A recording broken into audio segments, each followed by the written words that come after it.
This is the architecture of the laser energized drone base station. The power source is a 20-watt 976 nanometer fiber laser. The laser is propagating through the fiber. The black tank at the end of the fiber is a collimator which consists of a single convex lens with a diameter of 20 centimeters. It diverges or spreads the laser beam across the entire PV cell to generate as much energy as possible for the drone base station.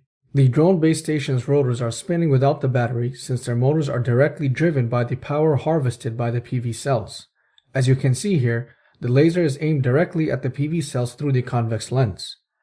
As we gradually decrease the output power of the laser source, we observe the rotors slowing down. After falling below a certain threshold known as the minimum driving power of the motor, the rotors stop rotating. The PV no longer supplies sufficient energy due to the decreasing laser power to keep the rotors in motion.